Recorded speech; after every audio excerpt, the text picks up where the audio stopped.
Good morning, world. Good morning. We'll get our tags out shortly. And so, hello and good morning, world. And welcome back to yet another fun-filled episode with us here on the Early Morning Sports Talk podcast. As we embark upon what will be another great episode this morning. We thank you all for chopping it up with us, and we thank you in advance for a time that will be had. And so, yes, world, we are back like a shark attack. Back like we left something, back like we ain't got no clothes in our back. And for the world, it is a better place in the moment when the Early Morning Sports Talk podcast is taking place. And so thank you for tuning in with us this morning as we converse about the latest sports topic that has taken place from this past week and will be upcoming this week. It is always a blast to have you all tune in and participate with us every weekend. As a reminder that every week we always like to begin our podcast by reminding our audience that the Early Morning Sports Talk podcast can be found on Facebook via our two Facebook pages, the Early Morning Sports Talk podcast community page, as well as our Early Morning Sports Talk podcast Facebook page. You can additionally find us on Instagram at EMSTP, again on IG at EMSTP _.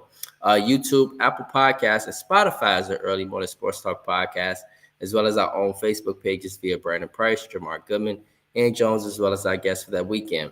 Today is October the 18th of 2025. We have seen yet again another fascinating week in the sports world, where on Monday I chopped it up with Ian Jones, aka People Hernandez, and we spoke about our Chicago Bears live as they battled the Washington Commanders. It came out with a good road win late after a game-winning field goal from second-string Bears kicker Jake Moody. Additionally, we will speak on the Cubs and their overachievement season in 2025. Additionally, from the general week of sports and not Monday night, we will see Chicago Sky Power forward Frank Angel Reese become the first athlete to walk the runway in a Victoria's Secret fashion show, as well as the Los Angeles Dodgers complete the sweep of the Milwaukee Brewers, and now they're yet on again to another World Series matchup, and the Seattle Mariners pull out a very impressive home win late over the Toronto Blue Jays, sending that series now to Game 6 and a decisive Game 6 tomorrow in Toronto. And so, with that being said, introducing our guest for this morning on the Early Morning Sports Talk podcast, joining us maybe I think for the third time on the Early Morning Sports Talk podcast, Mr. Indiana himself, Mr. Frank Naxis. Frank is a married man. He is a father, and he is in the science world. He is a Boilermaker. I remember him being in classes with me back at Purdue. But amongst this, he is an avid sports fan. He reps all Indiana sports, such as the Indiana Pacers, Fever, Purdue Boilermakers, and even the Indiana Hoosiers, everyone. And which, if you know anything about college sports rivalries, you will know that it is not easy to rep for your rivals' college sports teams. But, ladies and gentlemen, this shows just how good of a heart Frank has, even when it is for the opposition. And so, on behalf of the Early Morning Sports Talk podcast, Mr. Frank Naxis, we would like to say good morning and thank you for joining us on the Early Morning Sports Talk podcast. How are you this morning, sir? Yeah, good morning, man. Thanks for having me. I'm doing quite well. Indiana is a good place to be today. Yes, this is very, very true. And so, with that being said, Frank, let us go ahead and let us get started. And so, Jamar, good morning. You are here yourself, and I did not even see it, and that is wonderful. And so, introducing our brother from another mother and my partner here on the Early Morning Sports Talk podcast, Mr. Jamar Goodman. Mr. Jamar Goodman, good morning, sir. How are you? I'm good. You gonna see me floating around here this morning, but I'm here. Yes, we are floating around. And so, Mr. Frank Naxis, good morning. And so, Frank, this week you put out a post. And on the post, you stated something about sports. And so you put out KD. I mean, it was LeBron, it was Kobe. It was like all of the greatest people of their sports of all time. And so, curious to know, why did you put out that post, Frank? And why did you pick the people that you picked? We're getting close to the start of the season, so trying to wake everybody up, this still going on. And it never hurts to have Kobe, Jordan, LeBron in the same conversation. It always brings up some emotion and it gets people talking. And we've been too quiet this whole summer, and I wanted to get us going, and so we can get ready for the season. Right. Okay. And so that post was very interesting because it had a lot of what do you say, substance, and it caused a lot of debate. And so very grateful that you put that out there. Additionally, Indiana sports, man, how does it feel to have a great moment for Indiana sports right now? Indiana Hoosiers ranked number 3, Purdue Boilermakers ranked number 1 in the AP poll. Pacers and Fever giving teams hell on the basketball court. How does it feel to be an Indiana sports fan right now? It's perfect. The problem with Indiana, we're in the middle of the country. Nobody wants to come out here, right? You got whether it's college, professional, whatever you call it. So we gotta go out there and give everybody a reason to want to come to Indiana, because it's a middle of the country state, but there's reason to visit. So there's a tremendous good vibe. We got the Fever going. I think all this started with Caden Clark coming to Indy. I think that has started a ton of momentum towards all the sporting teams, and that energy has been bending off of each other. You see, like when the Pacers were in the NBA, you see they were winning every single game that Caden Clark was present, and that was just pushing that momentum towards some energy and excitement around Indy. And then it looks like all of the teams in the state have started to vent off of that, right? You get the calls are waking up out of nowhere. They're like on top of the NFL. You got the Purdue being ranked so high. Notre Dame had a run in there where they had 25 out of 27 wins. Right. I mean, don't forget that they made the national championship last year. Right. Yeah. So you take a look at that and you're like, man, everybody got to pay attention to the state. We got some things coming. And the Pacers, you want to count them out because of the injury, but watch out. They might actually surprise everybody this season. They just got to stay in the middle right there, because the East is always wide open. And so as an Indiana sports fan, Frank, do you think that if Tyrese Halliburton did not get injured Game 7, do you think the Pacers win that game and win the NBA title? Oh yeah, we were winning it all. I was so. Me and Jamar agree. We agree with you. No, seriously, we do. Yeah. There's just like some championship you gotta get lucky, and OKC got lucky there, because you watch the first 12 minutes of the game, all momentum was in Indiana's favor. And they were doing what a road team needs to do to win the game, which is stretch it out as much as possible. And then it all went south very fast. I think the way Halliburton was playing, he was about to get 30, 10, and 15, whatever you call it. And everybody was buying that energy and just going at it with like, we've got nothing to lose. And then, the worst happened. So we'll never know. But I strongly feel like, we had it coming. Yeah, man, it's very, very interesting, and it sucks that Indiana couldn't host that trophy, because you're right. Tyrese Halliburton, he started out hot, and the Pacers, remember, I mean, they kept it close the first half. They were up at the end of the first half without Tyrese Halliburton. Without him, yeah, definitely. Yeah. The problem with Halliburton being out, you're missing out on the assists, you're missing out on his scoring, right? And you're missing out on the amount of attention that he needs to, he's bringing from the other side. Exactly. So, they kept chipping in, but we had it coming, man. That's just like, but we're still relevant. Right. Yes. Because, and we lost one big man, but I don't think that it makes a huge difference. I think Milwaukee didn't get any stronger because they lost some guys too, right? So I mean, they did add Miles Turner. They didn't have Miles Turner, right? Boston has some injuries to deal with, and then they've just shredded the whole team apart. Right. New York maybe got a little bit better with coaching, but Mike Brown hasn't proven he could carry a team all the way. Facts. You get Cleveland they're kind of trying to figure it out, and Indy can't, owns their number. So I would, even with injury, I would not count them out because Halliburton might just come in at the right time. Whether he comes back as the same player is a different story. Right. Yes. Wow. And so, me and Jamar, we're in agreement, man, about that NBA title. We're in agreement for sure. And so, additionally, your the Indiana Fever. It's another what if question, Frank.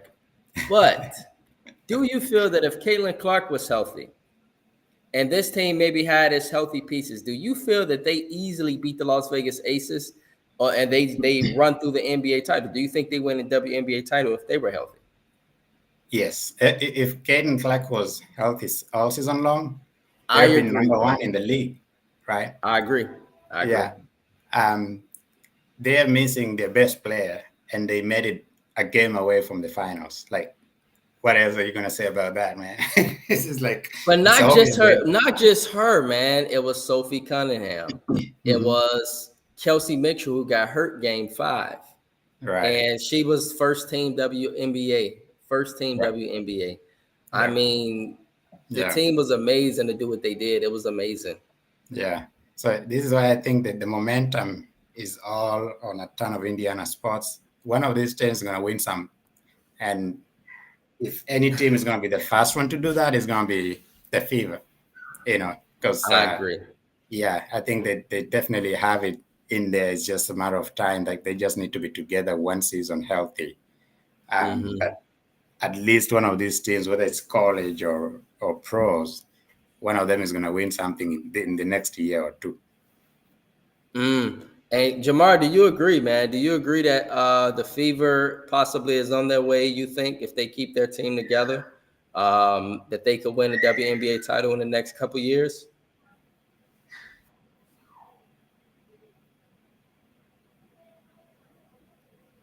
I think Jamar is on mute. Jamar, can you hear us? Yeah, maybe he is. Okay. And so, yes. And so, but Frank, I'm with you. I totally agree that the Fever are, what do you say, like a player away, or just maybe just not even a player away, just a full season of health at the right time away. And I think they'll be very, very tough. And so, Frank, I know that you have to go ahead and get going to practice. Yeah, I got 5 minutes. We can talk about the Lakers really fast because I wanna whine about those guys. Go ahead. All right. And so, great moment for Indiana sports. Fantastic. Let's talk about your Lakers, man. I'm gonna tell you my expectations right now. Yeah. I expect the Lakers to be a perennial playoff team. I do think they make a step forward from not the first round, very, very hard fought first round series. I'm not sure against who, but I think that's the Lakers ceiling. What are your expectations for the Lakers? Do you think they make the playoffs? Do you think they win it all? Do you think they just compete? What are your expectations for your Lakers? Yeah, I think they didn't get better. On the defensive end, they did not get better, because the pieces they've added in, like Marcus Smart could make some noises here and there, but, when it comes to the Western Conference, the offense is so great that you need some people with emotions. Like, you need Ron Artest in there. You need somebody who brings some extra level of like energy and excitement and like build towards hitting the other team just to win. And they don't have that. I think Ayton is actually going to slow them a little bit down because he doesn't have the lob threat, right? And then maybe he'll learn through the season. So I think that they got bigger, maybe, but not better in terms of defense. Offensively, you're going to be fine. So my thought about the Lakers is maybe it's time to get rid of LeBron, man. You know, I think Mm, he's carrying so much weight. Like they've got Luka in his perfect prime time. Like, Luka is about to have a MVP season. I think he's likely going to win the MVP if they can stay mhm. in that top three. So they'll make the playoffs. They'll compete. They'll be good. Will they go past the second round? I highly doubt it. I think Denver got way better. OKC, if they stay healthy, they're impossible to guard. And then you got even Wembanyama is about to have an explosive season, so he might do really good in San Antonio. It's Mhm. and the Western, and then the Golden State with Jimmy Butler full season, and then Right. they got some really good pieces added on there. Yeah. I mean, So it's a lot of yeah, teams. The Clippers. yeah, the Clippers. Uh, It's going to be I hard mean, for the Lakers to be relevant. Now they're going to make the playoffs, but you put the last year team they had. If LeBron was the Cleveland LeBron or the Miami LeBron, they win it all. But he doesn't have it in him anymore, man. I think as the season gets deeper and the playoffs get deeper, he can't carry a team as he used to. right. It's too many. It's too many teams. We didn't even mention the Timberwolves. We didn't even mention the NBA champion Thunder. Yeah, Like Mhm. it's so many teams in the West. So, Yeah. um, But but do maybe you they'll think this surprise is us. LeBron? Maybe Maybe they'll so. Do you Yeah, think? maybe they'll Last surprise us. question. Do Maybe you they think that this is LeBron's farewell tour? You think this is his last season? it's hard to tell that guy because he's so good. you know if you remember Kobe's last season, it started with the injuries accumulating to the level that he couldn't bring it on as he would. So with Hmm. LeBron starting the season with an injury, uh, maybe that is going to rub him some way to start thinking like, oh no, yeah, maybe I'm there. So I think it's going to depend on the amount of injuries he accumulates as the season progresses. If he Hmm. can play 60, 55, 60 games, maybe he can go one more season. But if he does 30, I don't think this will be his last season. It'll probably be next season, because this is like Hmm. a season where he's kind of measuring his abilities and trying to see, obviously, how far the Lakers can go and if they can add a piece. But I suspect next season might be his last one. Okay. Yeah. Yeah. And Yeah. I'm with you. I think this is not his last season. I think his next season is his farewell campaign. And Yeah. so, Mhm. everything you said this morning, man, I agree with it. Yeah. Frank, man, thank you for your time. Hey, We'll thanks have for you having back. me anytime. And Frank, go take care of your business. And we appreciate you here on the Early Morning Sports Talk podcast, brother. Thank you for stopping by. Hey, it's nice hanging out, man. I'll watch from the field. All right, man. Take care. Take it easy. All right. Bye. And so, world, that is Mr. Frank Doxies. Joined us. He's a huge Indiana sports fan. So that brings our NFL conversation. And so we watched the Chicago Bears, by the way. They had a very impressive win. Good morning, Josh. Good morning, Jonathan. Good morning, Victor. Uh, and we see the Chicago Bears. They pulled out a very impressive win. And now they are 3-2 actually, and it's a surprise. I suppose you could say it's shocking for people. And so here the Bears are at 3-2. They are pressing the right buttons. They have the right type of pedigree in which they fight. And in the NFL, a lot of games come down to one possession, two possessions. And the Bears are winning these games so far, and that's a good sign. But it's a long season. And so it being a very long season, there's a lot to talk about there, and it's a lot to, what do you say, focus on. And so, Jamar, can you hear me? Yeah, can you hear me? Yes, you sound wonderful. Yes. And so, Okay. uh, my brother that's on the move, um, what did the Bears do, man? What did you see from your Bears this past Monday to pull out the impressive win over the Commanders? Man, it was a lot of things. Mm-hmm. I guess for starters, they stopped the run. Like the run defense like showed up, and that was like very impressive. Knowing that we was ranked 31st in the league in that department, and anybody and everybody could Wow. run all over us. Mm-hmm. Yeah, and then on the flip side, in the same breath, like we was able to run the football. Like Right. the two That was. areas, Mm-hmm.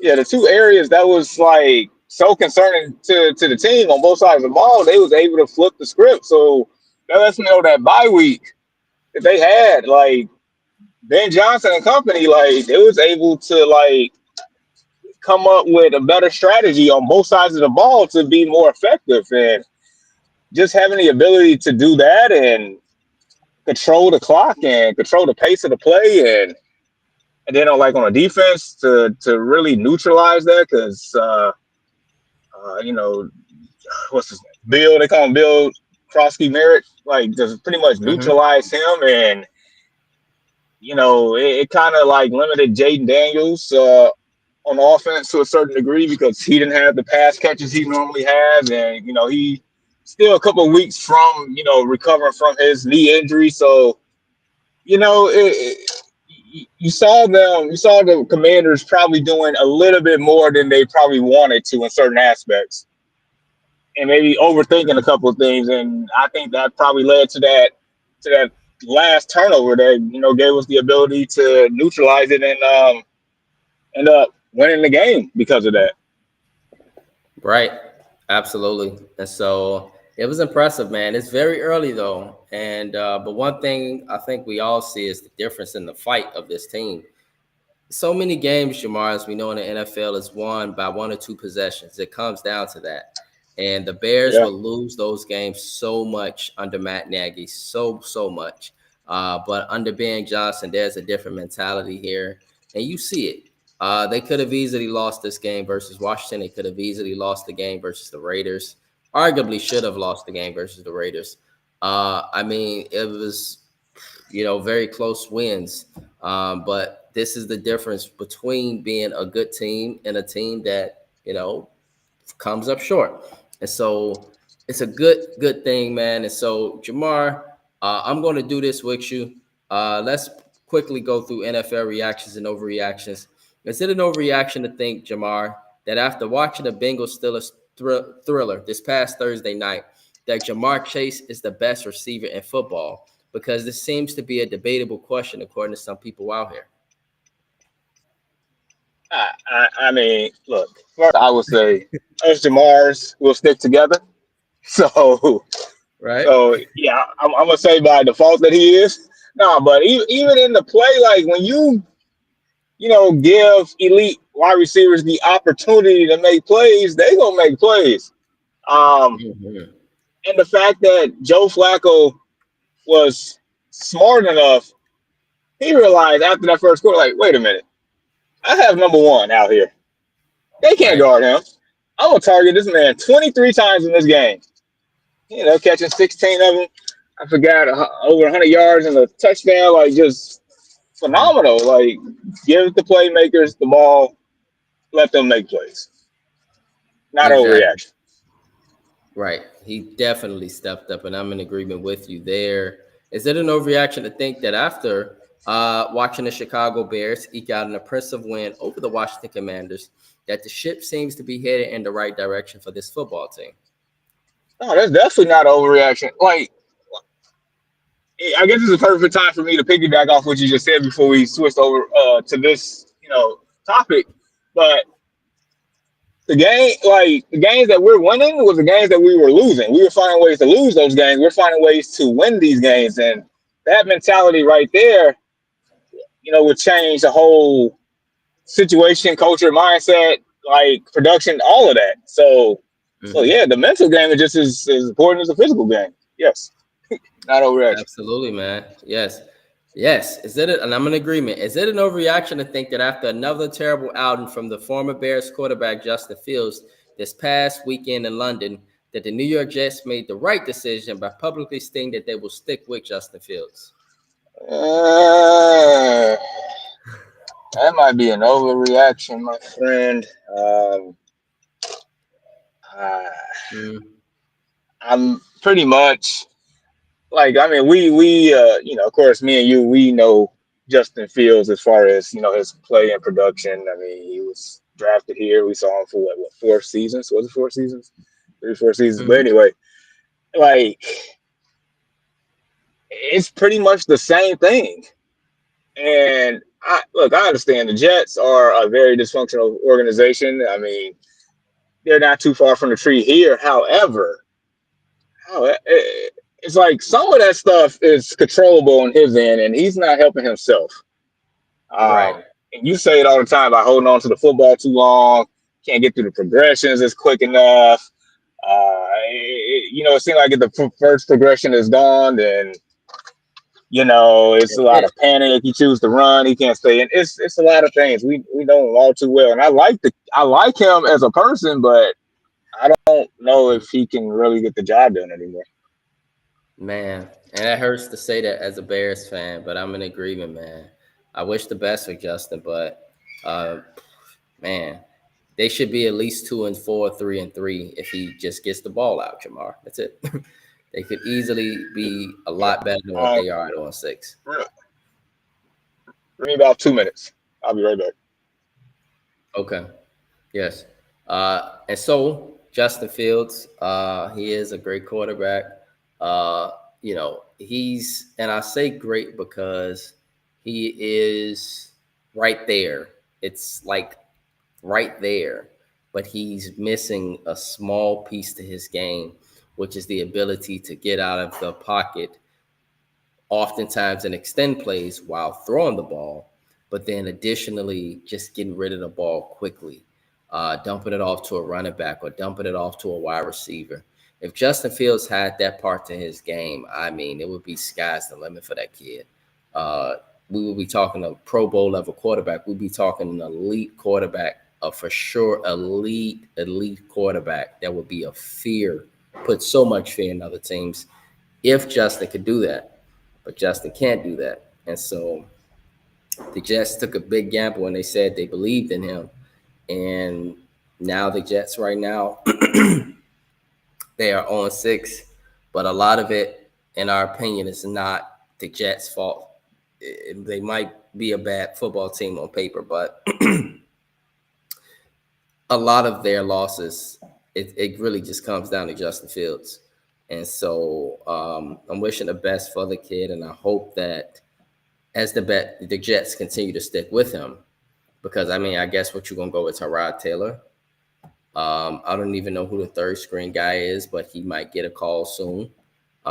If they continue to lose, then and I additionally hope, and as I stated to Jamar, I stated to Ian this past week, owners love to come for black head coaches, and it's a black head coach right now in New York. And Aaron Glenn, he's 0-6. If he continues to lose, it's unfortunately might be a Black Monday for him, because this is what they do to black head coaches. They put them in bad situations from the jump, and then expect them to win football games. But I think somehow, some way, they know that they won't win football games, but they hire these quarterbacks in order to say, for affirmative action purposes, we hired this certain amount of black head coaches, this certain amount of black people in our organization, and so you guys can't say anything to it. But part of me truly knows that a lot of that's just for numbers purposes.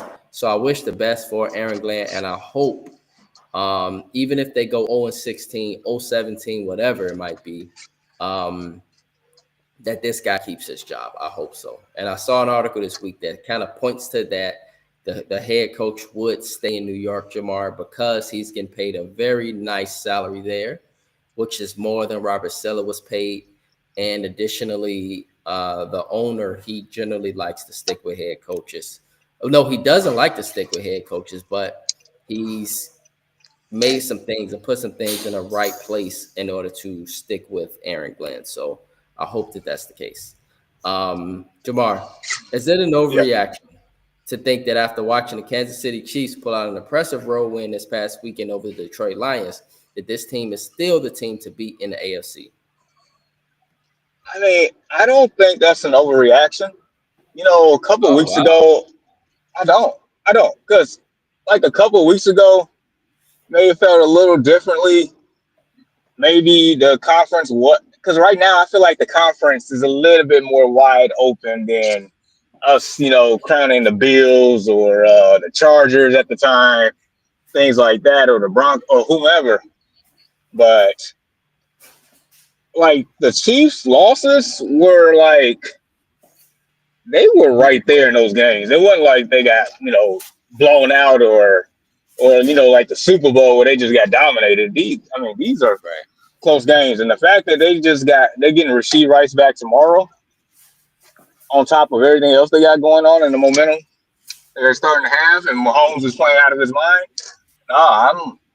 That's still the team to beat until further notice. I mean, they the ones that have been to 3 straight Super Bowls coming out the AFC, so I'm gonna give them the benefit of the doubt all the way around. And that is in particular in that conference, I will. Right.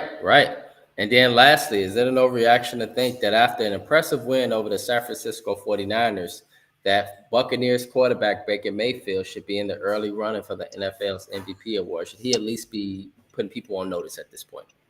Oh no, definitely not overreaction. Matter of fact, the Bakers man, I got him as my MVP favorite right now. He is. Look, I mean, they only lost one game to the Eagles, but all the other games, what are they? 5-1, 4-1. I don't think they had their Yeah, bye yet. 5-1. I know 5-1. 5-1.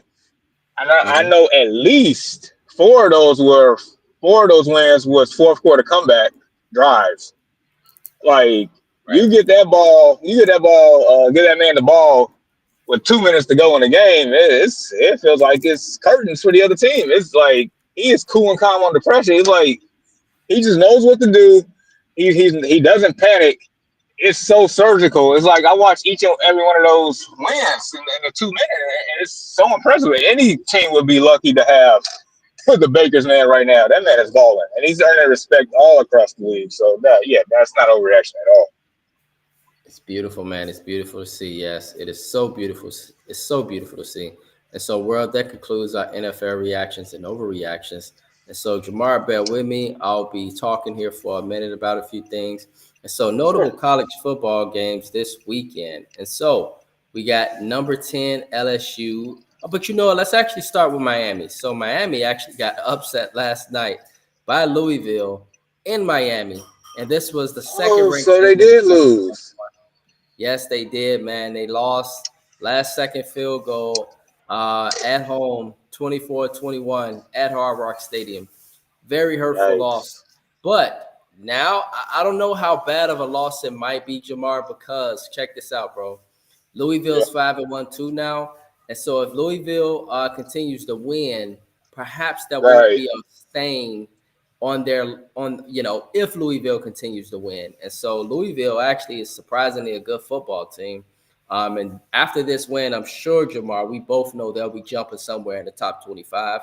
And so, it's going to not be that bad for Miami. But, 24-21 loss to the Louisville Cardinals. A great quarterback over there in Louisville, by the way. Number 10, LSU at number 17, Vanderbilt. Yes, Vanderbilt is ranked world, and they are ranked number 17. And it's a big game in the SEC. And so get your popcorn ready for that one at 12 noon. Number 5, Ole Miss at number 9, Georgia. Usual suspects in the SEC. Should be a very, very good game. And Ole Miss could be getting revenge again. But I know Georgia this time, they're looking for revenge because they lost to Ole Miss last year. Number 1, Ohio State at Wisconsin. It might be a big blowout here, but we like to mention Wisconsin because that's the factory where you go for running backs, linemen, guys in the trenches, guys that get dirty.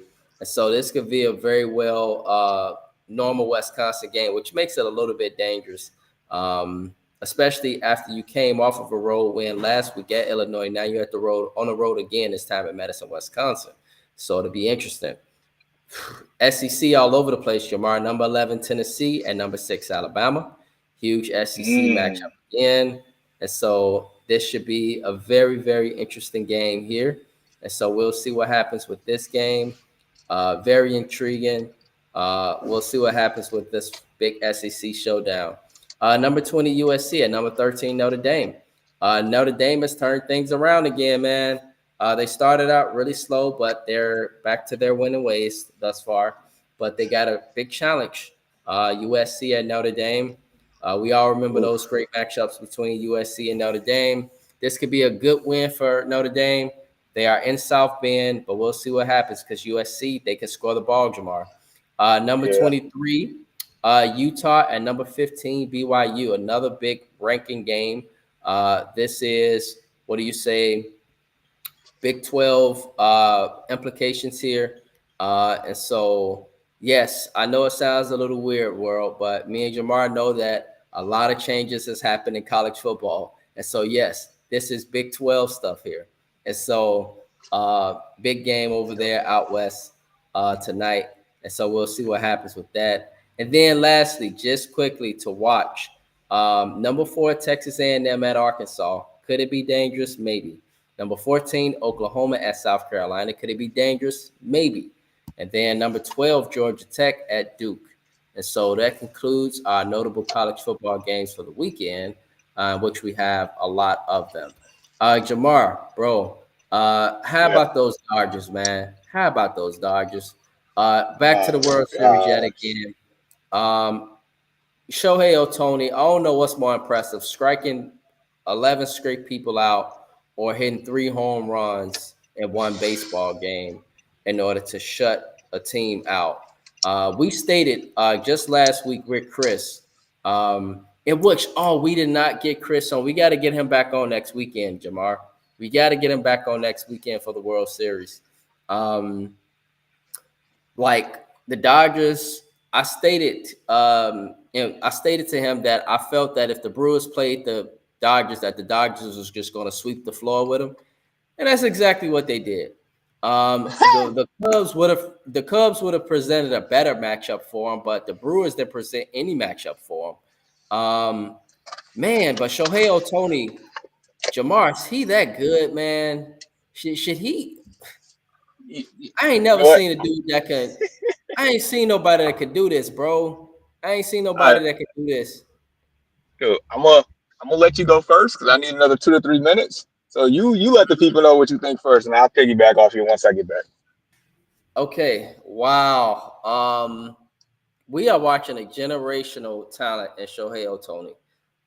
To see a pitcher go out and strike out 11 straight people, it's like almost unfair because the pitching for the Dodgers. And one thing that's really great about the Dodgers, and we want to give them the lights here on the Early Morning Sports Talk podcast, is yes, they have a Hall of Fame type team. Okay, Mookie Betts, Hall of Fame. Freddie Freeman, Hall of Fame. Shohei Ohtani, Hall of Fame. Max Muncy, maybe. Clayton Kershaw, Hall of Fame. And then the manager, Dave Roberts, Hall of Fame. The Dodgers world, from 2013 to 2025, they have won literally 13 straight NL West championships. 13 straight. That means the Diamondbacks. That means the Padres. That means anybody that's in the NL West. They have literally for the last 13 years have been in wild card positions. They have not won the NL West. It's been all LA. All LA. And so, big money, big pockets, right? New York does it, right? LA can do it too, right? The Cubs can do it. They can put together rosters because they got a huge payroll, huge city, huge market, huge money. Dodgers, 13 straight, all right? 13 straight NL West titles. This is now their 5th World Series appearance in the last 9 years. They had some heartbreaking World Series losses some years back, but 2024, last year they won, 2020 they won, and now they're looking to repeat. The Dodgers, They have just a generational talent in Shohei Ohtani. But some of his Japanese compadres, Yokomato, he's a great bullpen pitcher. Suzuki, he's a great hitter. He can pitch too. And that's not even to mention Mookie Betts. That's not even, and Mookie Betts, he's a fantastic defensive player. Nothing gets past him on the baseball diamond. Nothing gets past this man. Freddie Freeman is one of the greatest first basemen of all time. And he can hit the ball too. It's going to be interesting to see what happens with the Dodgers because they'll have a challenge. I definitely know they'll have a challenge in Seattle or Toronto. Toronto is the tougher matchup for them. Toronto will be the tougher matchup because Toronto has some big bats over there. But Seattle will be a tough matchup too because of their rally monkey. It's like a rally monkey over there in Seattle. But I think at the end of the day, the Dodgers will be the perennial favorites. 13 straight NL West titles. 13 straight. Everything in the NL West has had to come through the Dodgers for the last 13 years. Dave Roberts, Hall of Famer. Clayton Kershaw, Hall of Famer. Mookie Betts, Hall of Famer. Freddie Freeman, Hall of Famer. Shohei Ohtani, Hall of Famer. Just a great organization all around. And so congrats to this organization for yet another World Series appearance. And I don't know if you have anything to add about the Dodgers, but what they're doing right now, Jamar, they're building a dynasty. And the scary part about it is as these guys get older, you still have a very young Shohei Ohtani that you could bank on for the rest of pretty much his career. And so if you're the Dodgers, maybe you just empty your whole bank load for him because I don't know a guy that can pitch 11 straight people out and then hit 3 straight home runs. It's like playing Tetris for him. It's like it's too damn easy at this point. I mean, this is what they paid for, right? When they had that $700 million contract, and I know the first year he $800 million. Excuse me, $800 million. But this is what they paid for. I know in the first year, you know, he was recovering and he couldn't pitch, so they was like, "Well, I mean, are we really getting our money's worth?" I think last night you definitely got your money's worth. I mean, he's worth every penny and more. He's probably underpaid.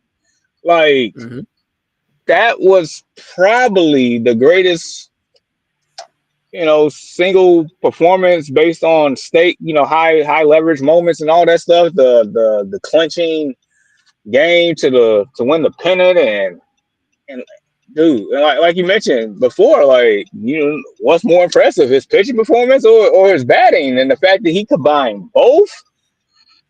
And one of the home runs went out the stadium. The stadium. It's like maybe this is how people felt when they was watching, you know, Michael Jordan in the 80s or Bird and Magic or you know, Dr. J, or, you know, just somebody that, you know, you can only you had to been there type deal. You had to be there to see it. Right. Instead of like watching videos on YouTube after the fact. That, like, this is one of those moments like you just grab your popcorn and enjoy. Like it's crazy. Right. And the last thing I'll say is, like, I was on Twitter, X, whatever you want to call, this morning, and, you know, people was posting about him, rightfully so, but then you still have people that was like, you know, relax, he ain't this, he ain't that, Babe Ruth did this, Babe Ruth, like first off, Babe Ruth played in a whole different era that I get it, like, Babe was 1-on-1 in his time, but I guarantee you, Babe tried to do now. Then I don't see it. And maybe he might adapt to the times, but still, I don't see it. What Shohei is doing is, dude, just we're witnessing greatness. That's all I'm gonna say. Right. No disrespect to Babe Ruth, but he played against plumbers and janitors. Babe Ruth wasn't even in the shape that Shohei Ohtani is in. Let's be honest about that too. Dude, I don't even. the physicality has evolved. It's no comparison to these eras. It's just not. No, it's not. And I don't even think it was one was a janitor. I think it was more so like shoe shiners and craftsmen. Like, Right. And so, rest in peace to the great Babe Ruth. But it's going to be very interesting. The Dodgers still got work ahead of them, Jamar. They still got to close that deal. And so yes. they still got to close that deal against a very hot-hitting Toronto team and a very, very composed Seattle team. Seattle was very impressive last night, Jamar. I watched both games. Literally, Toronto, I'm like, Toronto, they done found their rhythm, bro. 1-2 straight on the road in Seattle after losing 2 straight at home. And I'm like, all right, they done found their rhythm. Game 5, they finna go up, and they finna go get ready to close them out. Game 6 in Toronto, bro. And then the bullpen, that's why they call it a team game, bro. This is why it is a team game. Because you can have all the hot bats in the world, Jamar, but if your pitching slip up in those late innings, that could cost you a World Series championship. And so that's what happened to Toronto, world. They bullpen let them down. One bad pitch, boom, right out of the but it even started before. Shout out to the outfield of the Seattle Mariners. Toronto almost hit a home run. The ball was over the gate, and the guy did a web jam, bro. He caught the ball over the gate, kept the game at 2-1. That was huge. Saved the Mariners. That's a real robbery. Yeah, it was a real robbery. Saved their season. But after that happened, the very next procession, Seattle got the ball, hit a home run. Coach went ahead. He said, "Hey, I got to take the bullpen pitch out." From there, they got the bases loaded from a new pitcher, and boom, grand slam. 5 runs in the 8th inning. Huge for Seattle. And so, with that being said, Seattle is 1 win away from the World Series. If you ask me who's still the better team, I still think it's Toronto, Jamar. But we'll see what happens with that. And so, that is the MLB playoffs. Give me a couple minutes again. Yes, take your time. And so, that is the MLB playoffs. If the Dodgers continue to do what they're doing and they win another World Series, then it will just be very, very impressive. And perhaps that's what we're witnessing. We're witnessing greatness over there in LA. And so NFL Week 7 schedule. We have a lot of big games that are happening this weekend. So to our viewers, rock with us and give us your picks. And what Jamar is going to do is he's going to post the picks on the page, and we go from there. And so the Rams, I believe, at the Jaguars. No, this is London. Absolutely. Jaguars always play in London. And so that's a neutral field. Big game, though. Both 4-2 football teams, both pretty decent football teams. Rams versus the Jaguars. Oh, this is tough. I think I'm gonna go with the Rams. The Jaguars should be 3-3 if Chris Jones make his tackle a couple weeks ago. The Jaguars, they have been blessed with a great quarterback. He's been playing pretty good this season, Trevor Lawrence. If he continues to win, world, he'll be the comeback player of the year, by the way, Trevor Lawrence. But I'm going to go with the Rams because I think the Rams are the better football team. Saints at our Bears. We are at home versus the Saints. I must say this. This is a game that we must win. This is a must win for the Bears. You got to win these games. You got to take care of teams like the Saints if you want to be a playoff team. To our viewers, even you know this. The Saints ain't a good football team. Not saying that we're a great football team. We 3-2 and we won last-second field goals for the last 2 games. But we got to admit, it is impressive for Bears. It's impressive that they are winning games they usually would lose with Matt Eberflus. Last year, we all know Bears will lose those games. They find any damn way to lose those games. But this year under Ben Johnson, they are winning these games. Hopefully tomorrow, it don't have to be that scenario. Hopefully the Bears can realize that they got a stinky football team that's coming into Soldier Field and it's starting to get cold in Chicago, and they could take advantage of that and beat this Saints team. But we'll see. We'll see what happens. But I'm going to go with the Bears, as we should go with the Bears, being that the Bears have looked like the better football team, more resilient, more composed football team. So I got the Bears for this one tomorrow. And I'm not saying that just because I'm a Bears fan. I have evidence and I have various reasons to believe that the Bears should beat the Saints. Patriots at the Titans. No disrespect to the Titans, but the Titans are trash. They're a dumpster fire. Cam Ward is showing some good positive signs. So I like the kid. He plays the game in a beautiful manner. He can throw the ball very well, but he needs some time in the backfield. And he don't got a lot of time in the backfield.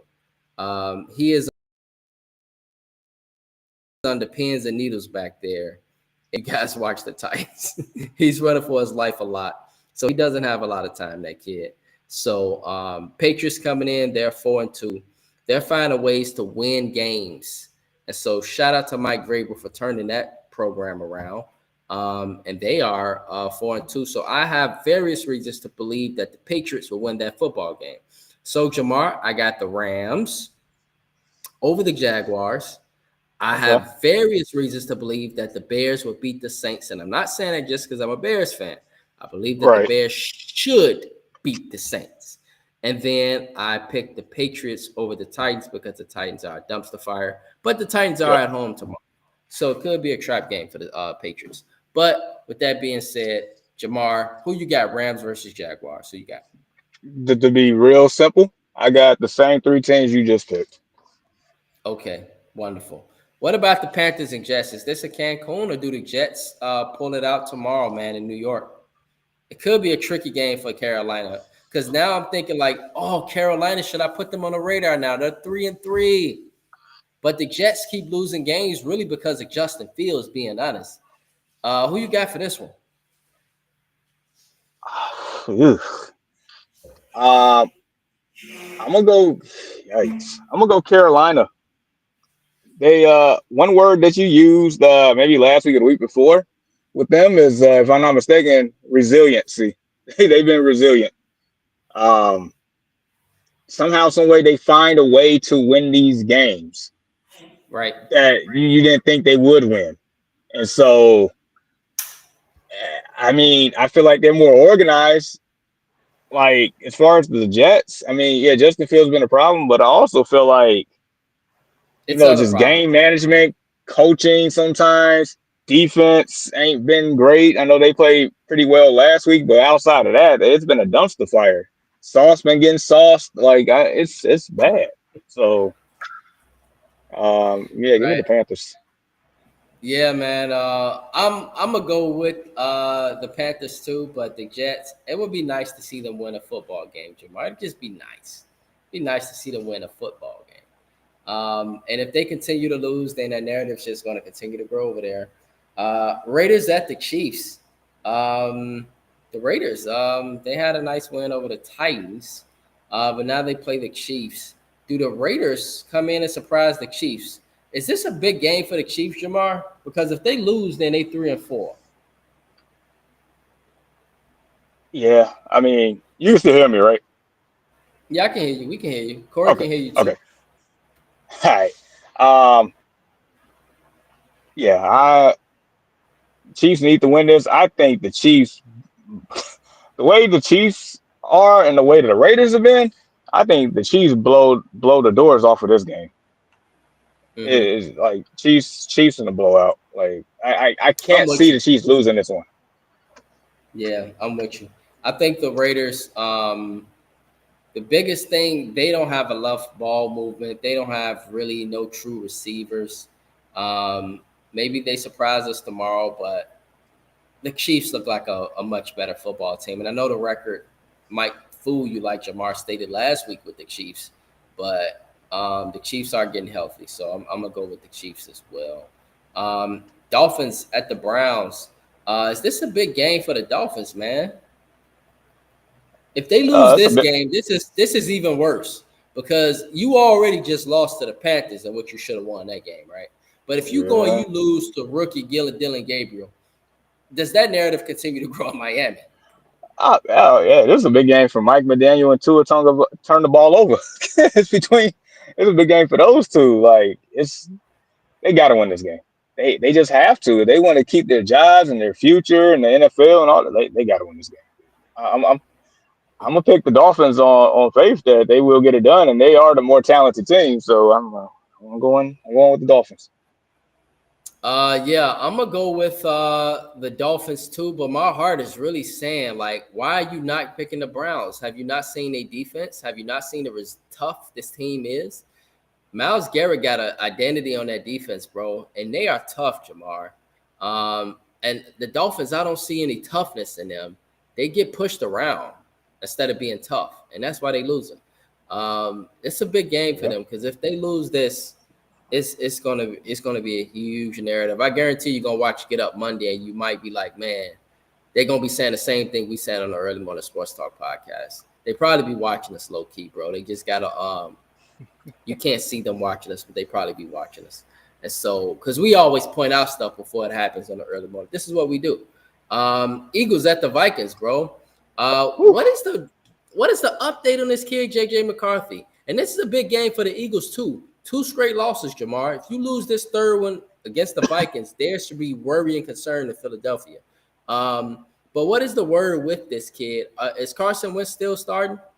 I believe I think they announced it or they haven't. Either way, it's trending towards Carson Wentz starting again. Okay. And so, yeah, in that case, I got the Eagles. I don't know about you, but this is one of those I wish both teams can lose. And it's in Minnesota, right? So, yep. I'm going with the upset. I'm taking the Vikings. Eagles lose this one, man. It's gonna be interesting. It's gonna be really interesting. I could see your point. The Vikings are, they find ways. They still a decent football team, but no, I'm gonna go with the Eagles. No, because the Vikings have played like crap lately. I mean, both of them technically is, I guess. My thing with the Eagles are, my thing with the Eagles is that, like they look. When last time we saw them play against the Giants, they look broken. I know they're still a good football team, but it like there's no way that the New York Giants should have did what they did to the Philadelphia Eagles. There's no way. And they won convincingly. There's no way that the Eagles should allow that to happen. That team is broken at the moment. Yeah, they need some locker room something. Yeah, you're right. I feel you. Giants at the Broncos. Speaking of the Giants, who you got for this one? This should be a good football game. Definitely should be compelling. I'm going with the Broncos though. Their infrastructure all the way around is just a lot better. They're just a better overall football team. Their defense is stunning. If I'm not mistaken, I think they average 5 sacks a game. They head and shoulders #1 team in the league in sacks. So I know the Giants' offensive line ain't the greatest, so it might be a long day for Jackson Dart. I do like Jackson Dart a lot, but I don't think this is the matchup for him. So give me the Broncos. Bo knows. Yeah, I'm with you.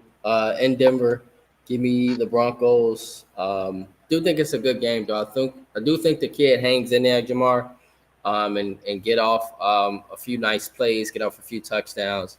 But I think the Broncos prevail 2017. Colts, Chargers. Who you got for this one?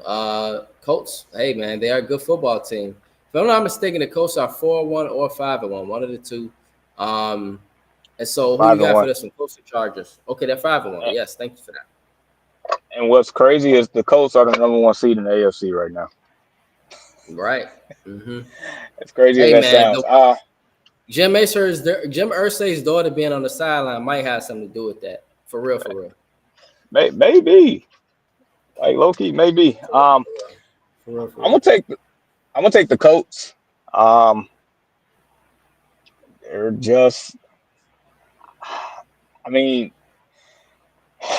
Indiana Jones is playing pretty well. Jonathan Taylor's playing pretty well. Uh, Mm-hmm. defense has been solid. And then it's like for the Chargers, it's like just as soon as he's getting ready to like they turned the corner, somehow they starting to regress.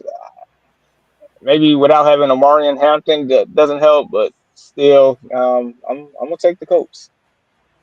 Yeah, the Chargers haven't been that impressive for the last 3 weeks. Now I know they 4-2. Don't get me wrong, but it's a big game for the Chargers to let people know if they're really who we thought they were, Jamar. So they need to win this game at home against the Colts. But if the Colts are the real deal, then the Colts, if they go in and they win this game, then I'll be right about the Colts because I believe that they were a good football team from the start. Because I've always stated I like those two big wide receivers for the Colts, along with Josh Downs. Jonathan Taylor, very quiet, but a very, very great running back. And just for Daniel Jones, he don't have to turn the ball over, Jamar. He just manage the game. Let the defense and everything else do their thing. So I'm going to go with the Colts. No, I'm going to change my pick, Jamar. I know I do this periodically. I'm going to go with the Chargers at home. The Chargers are at home. I think the Chargers pull it out late. And the Chargers remind us of who they are, too, that they're still a good football team. And I think this is a physical game, and the Chargers pound that rock tomorrow. Packers at the Cardinals, bro. Do the Cardinals find a way to lose again? Probably. I'm gonna say they will lose. There's not too much evidence I have that show that they will win. Um, Jacoby Brissett or Kyler Murray at quarterback. I don't think it matters in this one. I'll take the other team. Yeah, I'm with you. I'm going with the guys 192 miles north. Cowboys, Commanders. Should be a good game. We got for this one. They are in Dallas, by the way. Yep. And if I'm not mistaken, I think this is one of the ones I do remember. I think the over under is 55.5, and I think the Commanders are 2.5 point favorite. With all that being said, I'm gonna take the Cowboys. Mm-hmm. I'm gonna take them boys. I think CeeDee Lamb is gonna play tomorrow, which will help out a lot. Um, Mm-hmm. and I've been stating for the last couple of weeks, like the Commanders are overrated to me. They are. And before last week's game, I said that defense is terrible. Is not a good defense, and lo and behold, I mean, we putting up points left and right on them. What do you think the Dallas Cowboys about to do? And there's a reason why the over under is 55.5. I'm gonna just and on top of that, Terry McLaurin's still out. I don't know if Noah Brown's playing. Debo Samuel's questionable. Like there's still a bunch of injuries, and the Commanders' defense looks slow and old. So give me the Cowboys. Give me the boys. Yeah, I'm with you. Give me the boys. Been stating it for a while too, Jamar, that the Commanders' defense is old and that they need to get younger. Um, we attacked number 54 in the middle last week, and we had cookies there. There was a lot of cookies there. We attacked Yes. Von Miller a lot last week. It was a lot of cookies there. And so the Cowboys, with that great offense, I think they should put up some points. Watch George Pickens tomorrow. I've been stating that he is not the best receiver in football, but he's a damn good receiver. 168 yards last week. I think he continues that streak of 100 yards tomorrow. So being in Dallas, we'll see what happens. If the Commanders could get off to a quick start, maybe this game become interesting. But I think even though the records might be similar here, Jamar, I think the Cowboys are a much better team. And that's just because their offense is that elite and Dak Prescott's playing that great of football. And so pinning health, pinning everything, even without CeeDee Lamb, I still got the Cowboys. Give me the Cowboys. Falcons at the Niners, Jamar. Who you got?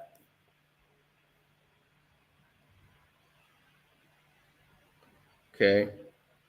And so for me, I'm looking at this. Bijan Robinson, what a game he had last week. The running game for the Falcons was on point last week. Michael Penix is finding himself. They are a good football team in Atlanta for sure. They're on the road, though, in San Francisco. But Malcolm Warner, unfortunately, is out for the season now. So that defense is going to look a lot different without him being in the middle. And so perhaps with him not being there, this could open up the running game for the Falcons here. I know the Niners are a good football team. They're tough. They're greatly coached, which makes this a very hard pick. But for me, I'm going to go with the Falcons. I think the Falcons pull us out tomorrow.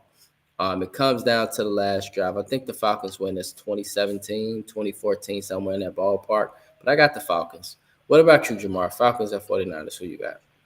Yeah, I'm with you. I'm taking the Dirty Birds. I think last week when they played the Bills, that was one of those to where we finally saw the potential of that, especially of that offense. I know the defense did come to play for sure, but we finally saw those top 10 picks in these drafts in the last few years show up and show out. So, I mean, they look anything like that again. It's like, yeah, it makes things very interesting in NFC. But yeah, give me the Falcons for this game. Mm-hmm. Yes. Speaking of no love or no days off, the Buccaneers, man, they are going to Detroit. And it's not going to be no days off for them in the division too, because the Falcons are decent. The Panthers look like they're turning things around. And so Bucks at Lions, man. If the Bucks win this one, this would be really impressive. Who you got for this one, Jamar? Bucks at the Lions.